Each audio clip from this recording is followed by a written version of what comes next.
ఉమ్మడి మహబూబ్ నగర్ జిల్లాలో second phase panchayat ఎన్నికల ఫలితాలు వెలువడుతున్నాయి. రిజల్ట్స్ లో కాంగ్రెస్ పార్టీ ఆధిపత్యం కొనసాగిస్తుంది.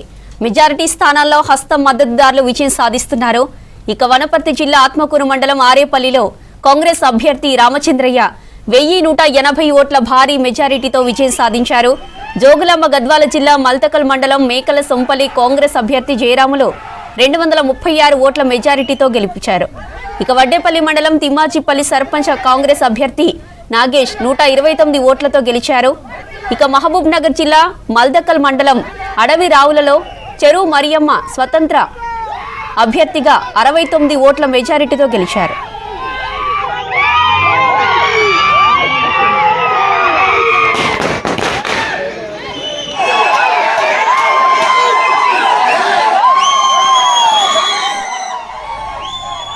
రైట్, ఇక మహబూబ్ నగర్ లో కౌంటింగ్ కి సంబంధించిన మరిన్ని డీటెయిల్స్ మనకి బాలకృష్ణ అందిస్తారు. బాలకృష్ణ, కౌంటింగ్ అప్డేట్స్ ఏంటి? జ్యోతి, మహబూబ్నగర్ జిల్లాలో 2వ విడత గ్రామ పంచాయతీ ఎన్నికలు సేమ్ సీన్ రిపీట్ అయింది. మొదటి విడత ఎన్నికల్లో వచ్చిన రిజల్ట్స్ సేమ్ గా కంటిన్యూ అవుతున్నాయి. అటు మహబూబ్నగర్ జిల్లాలోనే కాకుండా మహబూబ్నగర్, నారాయణపేట, నార్కల్, వనపర్తి, జోగులాంబ గద్వాల అన్ని జిల్లాల్లోనూ సేమ్ రిజల్ట్స్ రిపీట్ అవుతున్నాయి. సో ఇప్పటి వరకు వస్తున్న ఫలితాల్లో కాంగ్రెస్ పార్టీకి సంబంధించిన అభ్యర్థులే ఘన విజయం సాధిస్తూ వస్తున్నారు. సో ఒక అనూహ్యమైన పరిణామం ఏంటంటే దేవరకద్ర ఎమ్మెల్యే మధుసూదన్ రెడ్డి సొంత గ్రామం దమగ్నపూర్ లో బీఆర్ఎస్ అభ్యర్థి కాంగ్రెస్ అభ్యర్థిపై 120 ఓట్ల తేడాతోటి విజయం సాధించారు. మొదటి నుంచి కూడా దాదాపు 2 గంటల నుంచి ఈ కౌంటింగ్ ప్రక్రియ మొదలైనప్పటి నుంచి కూడా ఉత్కంఠభరితంగా అన్ని ప్రాంతాల్లో కూడా కౌంటింగ్ ప్రక్రియ కొనసాగుతూ వస్తుంది. మహబూబ్నగర్ జిల్లాలో హన్వాడ గాని, సీసీకుంట, మిడ్జిల్, కౌకుంట్ల, దేవరకద్ర మండలాల్లో కాంగ్రెస్ అభ్యర్థులు విజయం సాధిస్తూ వచ్చారు. నారాయణపేట జిల్లాలో కూడా దామరగిద్ద, అట్లాగే మరికల్ మండలాల్లో కూడా మెజార్టీ స్థానాల్లో కాంగ్రెస్ అభ్యర్థులు విజయం సాధిస్తూ వచ్చారు. వనపర్తి జిల్లాలో ఆత్మకూరు, కొత్తకోట, వనపర్తి మండలాల్లో కూడా కాంగ్రెస్ అభ్యర్థులే పైచేయి సాధిస్తూ రావడం జరిగింది. అటు నాగర్కర్నూలు జిల్లాలో కూడా బిజినపల్లి, నాగర్కర్నూలు, పెండ్లవెల్లి, తిమ్మాజిపేట మండలాల్లో కూడా కాంగ్రెస్ అభ్యర్థులే విజయం సాధిస్తూ వచ్చారు. నారాయణపేట జిల్లాలో ఎట్లాస్పూర్, సింగారం, మందులోనిపల్లి, చంద్రపతాండ, సకలోనిపల్లి ఈ ప్రాంతాల్లో మాత్రం కేవలం బీజేపీ అభ్యర్థులు విజయం సాధించారు. సింగిల్ డిజిట్ అని చెప్పవచ్చు. ఇప్పటి వరకు వచ్చినట్టు రిజల్ట్స్ లో బీజేపీ అభ్యర్థులు సింగిల్ డిజిట్ లోనే ఉన్నారు. బీఆర్ఎస్ అభ్యర్థులు మాత్రం పోటీ పడుతున్నారు. కొన్ని వాళ్ళ ఫిగర్ పెరిగే అవకాశం మాత్రం కనిపిస్తుంది. కానీ పోటీల విషయంలో మాత్రం కాంగ్రెస్ పార్టీకి సంబంధించినటువంటి అభ్యర్థుల విజేతల జాబితా ఏదైతుందో దానికి మాత్రం వాళ్ళు పోటీ ఏమాత్రం లేరని చెప్పవచ్చు. సో ఇప్పటి వరకు వచ్చినటువంటి రిజల్ట్స్ కనుక పరిశీలిస్తే మెజార్టీ స్థానంలో కాంగ్రెస్ అభ్యర్థులు విజయం సాధిస్తూ వచ్చారు. ఇటు మహబూబ్నగర్ మండలం పరిధిలో కానీ, మహబూబ్నగర్ కాన్స్టిట్యున్సీ పరిధిలో ఉన్నటువంటి హన్వాడ కానీ, సీసీకుంట, మిడ్జిల్, ఇట్లాగే కౌకుంట్ల, హన్వాడ, దేవరకద్ర ఈ ఏరియాలన్నింటిలో కూడా కాంగ్రెస్ పార్టీకి సంబంధించినటువంటి అభ్యర్థులే విజయం సాధిస్తూ వచ్చారు. అత్యల్పంగా తక్కువ మెజార్టీ సాధించినటువంటి విలేజెస్ కూడా ఉన్నాయి. అది దేవరకద్ర మండలం అడవి అజిలాపూర్ గ్రామంలో కాంగ్రెస్ అభ్యర్థి అనంతమ్మ 15 ఓట్లతో విజయం సాధించారు.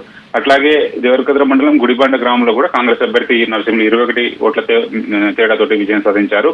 అత్యధికమైనటువంటి ఓట్లు సాధించినటువంటి గ్రామాలు కూడా కాంగ్రెస్ పార్టీ ఖాతాలో ఉన్నాయి.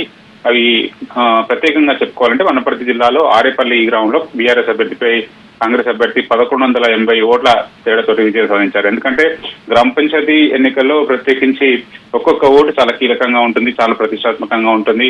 ఒక్కొక్క ఓటు గెలుపోటల్ని తారుమారు చేస్తాయి. సో అట్లాంటి ఎన్నికల్లో భారీ విజయంతో విజయం సాధించడం అనేది చాలా కష్టసాధ్యంగా చెప్పవచ్చు.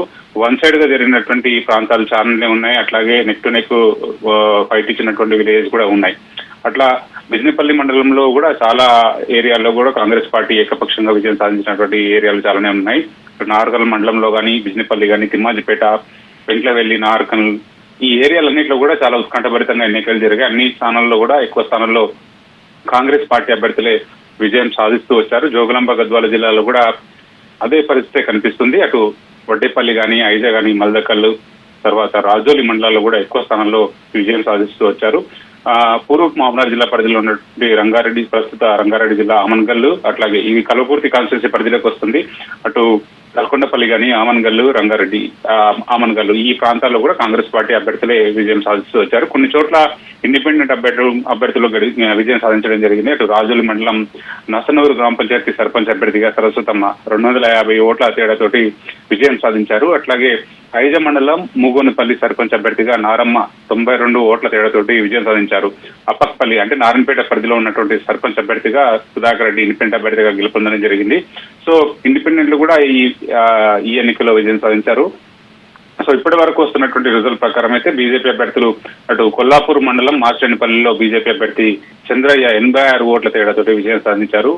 ఇంతవరకు చెప్పినట్టుగా నారాయణపేట జిల్లా పరిధిలో ఉన్నటువంటి సింగారం కానీ, ఎక్లాస్పూర్ కానీ, ధన్వాడ మండలం మంత్రోనిపల్లి కానీ, అమరచింత మండలం చంద్రపతాండ, నారాయణపేట జిల్లా పరిధిలో ఉన్నటువంటి దామర్గిద్ద మండలం సక్లోన్పల్లి ఈ ఏరియాల్లో బీజేపీ అభ్యర్థులు విజయం సాధిస్తూ రావడం జరిగింది. సో బీఆర్ఎస్ సంబంధించినటువంటి రిజల్ట్స్ కనుక పరిశీలిస్తే ఇది ఫిగర్ కాంగ్రెస్ పార్టీకి సంబంధించినటువంటి అభ్యర్థుల ఎవరైతే గెలిచిన ఫిగర్ కి బీఆర్ఎస్ కి మాత్రం ఏమాత్రం పోటీ లేదని చెప్పవచ్చు. ఫస్ట్ విడతలో కొంత మేరకు మామనార్ కాన్స్టిట్యున్సీ పరిధిలో కానీ, వనపర్తి కానీ, జడ్చర్ల కాన్స్టిట్యున్సీ పరిధిలో బీఆర్ఎస్ అభ్యర్థులు కొంత ప్రభావం చూపించారు. కానీ సెకండ్ ఫేజ్ లో ఆ ప్రభావం అయితే ఏమాత్రం లేదని చెప్పవచ్చు. Vote studio.